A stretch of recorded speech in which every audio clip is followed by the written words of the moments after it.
What's going on, guys? My name is Jake, and welcome back to Gax Reviews, and Happy New Year! We are finally done with this year, thank God, and I'm going to put a bow on 2020 and dust it off, never talk about this year ever again after this video, because this is my top 10 films of 2020, and this is going to be an interesting list because obviously with all the delays we were not expecting to get as many movies as we did, and I actually saw 67 movies that came out. Shockingly, a lot of these were not great. They were about 3s, 3.5s. They were good but didn't leave an impression. These are the 10 that did leave an impression on me, and it feels weird making this list because they're not the 4.5s, the 5s. There's only a couple in there, and I'm going to talk about that when I get to them. But before we get started, I want you guys in that comment section below, let me know your top 10 films of the year. Which one was your favorite film? And out of my list, which one did I miss that you really loved? That's the beauty about this thing. This is my list. It's not a right list and it's not a wrong list. It's just my opinions. So before we get started with that, I want to give an honorable mention to what I think is my favorite movie that I connected with this year, and that's Hamilton. Hamilton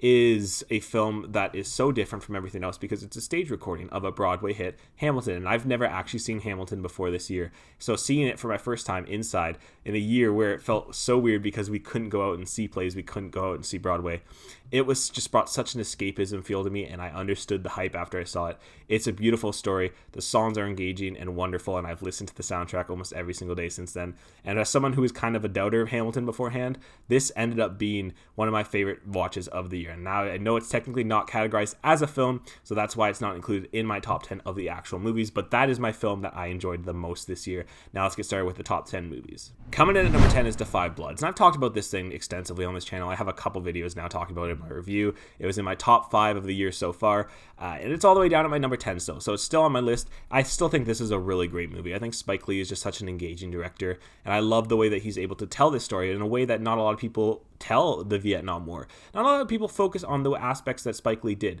and I think that all of that is a really engaging story after that second half hits.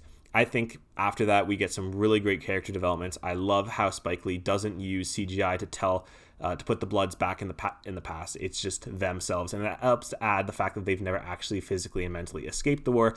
I love that there's a ton of allegories in here. Delroy Lindo, one of the best performances of the year still. His monologues at the end are tremendous, and I hope he still gets put into the Academy list for Best Actor. And also, it's just a really fun movie. If you haven't seen Da 5 Bloods yet, please check it out. It's on Netflix. That comes in at my number 10. Coming in at my number 9 is a film that absolutely no one is talking about, and this is going to be the shocker of my list. This is Spontaneous. Yeah, I never really knew a bunch about this movie before coming into it. I saw Catherine Langford. I saw the terrible poster, and I was like, why is this thing getting so many great reviews? It's as a 99 on Rotten Tomatoes, and no one's talking about it. So I checked it out because it was really cheap on Amazon, and oh my god, this thing shocked me. I was expecting just the most cliched coming-of-age story about, okay, it's a couple getting in a relationship. No, that's not what this is. And watching this in 2020, it kind of had that pandemic feel that really heightened the movie, honestly. And I'm not going to talk a bit more about that because if you haven't seen this, I really want you to go check this out. Come in for the relationship between Catherine Langford and Charlie Plummer. The two of them are tremendous. It was a really engaging couple of scenes between the two of them, and you really felt their relationship and you felt their chemistry with each other, and it helped to parallel this to such a tremendous story that I wasn't expecting to be engaged with. I think the third act has a little issues and it does kind of fall into cliches, but the rest of the movie, the way that Duffer is able to frame this film and the really bold decisions that he makes, the really gory decisions that he makes, I think worked really well, and because of that, Spontaneous is at my number 9. Coming in at my number 8 is Charlie Kaufman's new film, I'm Thinking of Ending Things. And if there's one word that describes this movie, it's misgivings. And I haven't actually checked this out yet, but I've been meaning to check it out again because I was just absolutely transfixed watching this thing. I think Charlie Kaufman is a very innovative director, and while this is his most inaccessible film, it also makes it one of his most exciting films because there's so much to the lore, so much to the story that I didn't understand off first viewing that I've done more research on, and I'm excited to watch more.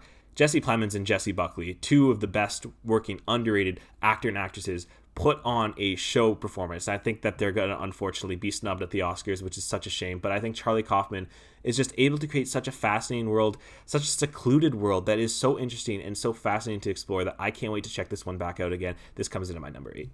Coming in at my number 7 is Palm Springs. This was a shocker for a movie, and I really enjoyed this. It had all the makings of a movie that I was going to enjoy. I love Andy Samberg. Brooklyn Nine-Nine is one of my favorite comedy shows out there right now. And what we got also, again, was a really engaging story that took a classic story and a classic scenario, which was Groundhog Day, and it spun it into something really fun. And it didn't just highlight the happiness of going back and living the same day over, and the absurdity of that, but it also highlighted a lot of issues with that. And I think that Christian Milioti and Andy Samberg are really fun to watch in this. You really buy their relationship towards the end of the movie, and I think that just the way that they're able to explore that living that day over and over again was really fun. And this is a movie I need to check out again. This comes in at my number 7. Coming in at my number 6 is a film that I will not stop going to bat for. This is Bad Education. This is the most underrated film of the year, bar none. I think that Corey Finley is one of the best up-and-coming directors that no one talks about. This kind of came and went on HBO Max this year, and I was lucky to see this at TIFF last year, so that's probably why it had more of an impact on me.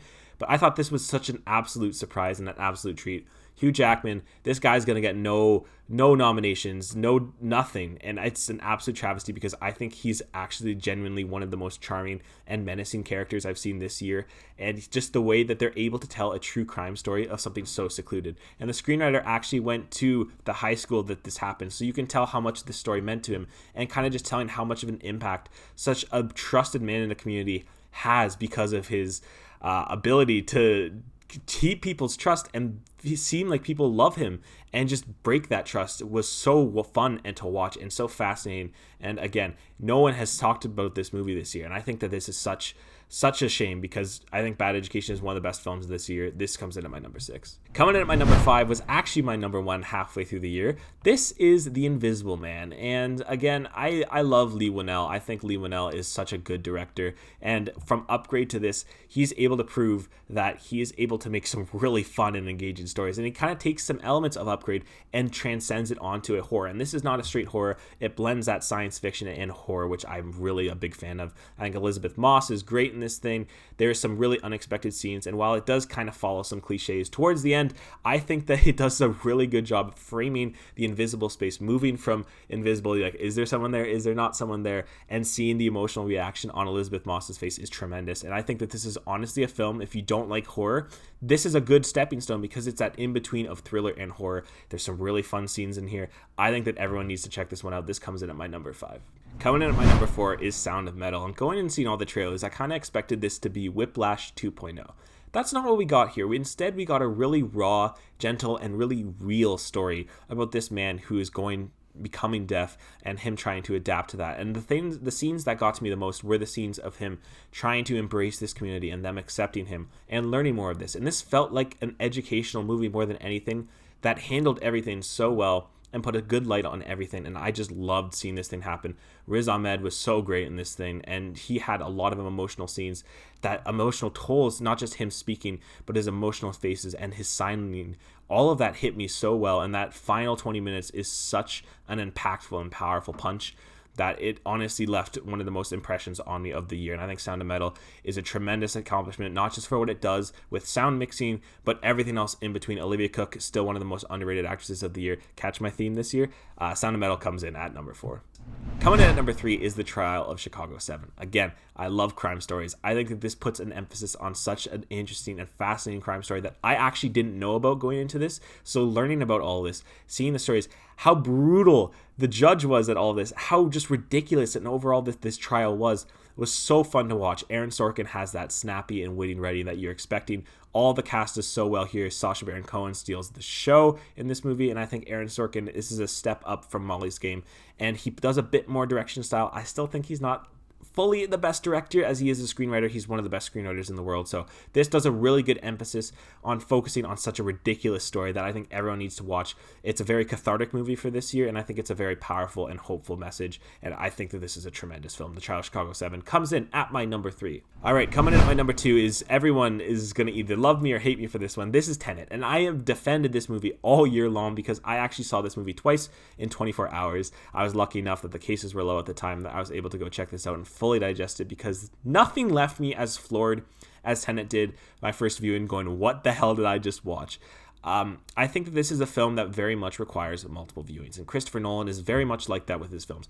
Interstellar is a film that I've come to grow on a little bit more recently because I've watched it and accepted a bit more. I think Tenet's going to follow that same route. It's a very miraculous story about some really weird things, time bending, all this stuff. It's so fun to watch though, and while there is so much exposition that you're kind of overwhelmed at the first viewing. I think on those second viewings, you start to pick up a little bit more things that you didn't notice beforehand. You start to see a little bit more things, stuff to fall in place a bit more. And I think if you're able to stick with a film like that, come back and watch it again and understand more of those things, you're going to get such a more richer experience. And that's what I got with Tenet on my second viewing. I loved this thing so much. This was my number one for the longest time, just based alone on that direction, on the style, everything. But one film beat it out this year.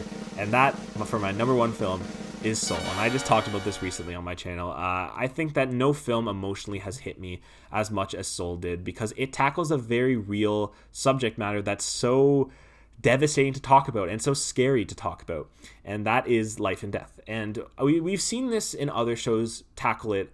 I've seen The Good Place. I'm a big fan of The Good Place, and that ending, that finale, struck me so hard because it tackles that subject of what it means to exist afterwards, what happens after your life is over. And I think that ending killed me a little bit, because it's such a really sad ending to that thing. Soul is not that way. Soul looks at life in general and how you're supposed to be living your life, how you don't need to conform to what others around you, what you think, your expectations of society. You need to just live your life. And I think it does such a beautiful job at showing the afterlife. I think Soul does a really good job at showing that. I think it does that in both ways. It hits adults because of that theme of death, and we're creeping closer to that. We're all closer to dying as life goes on. But it also is so hopeful about everything, and it raises some really good thematical elements that will positively help talk about this thing with kids, with adults, everyone in between. And I think it's just such a hopeful and happy film that we have not really seen this year. And it's the film that left me the most happy, the most energetic feeling about such a shaky topic. And I think that's why Soul is so mesmerizing. I think that's why Pixar is the best animated studio for what it does. It's able to handle all these things so well. Still such a funny film, beautifully animated,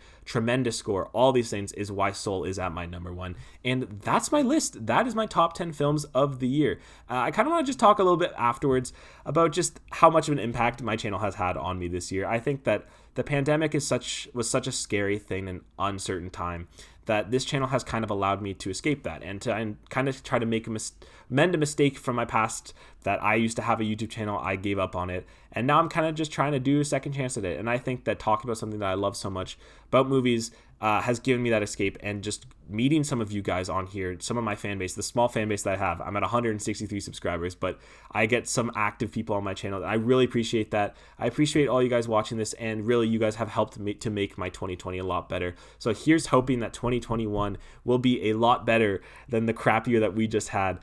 So I appreciate you guys for watching me. Keep checking me out. I will keep putting out stuff, but I am going to take a little bit of a break. I'll be back sometime around mid-January, because I've been pumping out videos the last couple of times, so I need a break just to refuel. So thank you guys so much for being with me in 2020, and that about wraps up for this video. If you guys did enjoy, if you can hit that like button and subscribe for more, have a happy new year, and I'll see you guys real soon. Thanks for watching.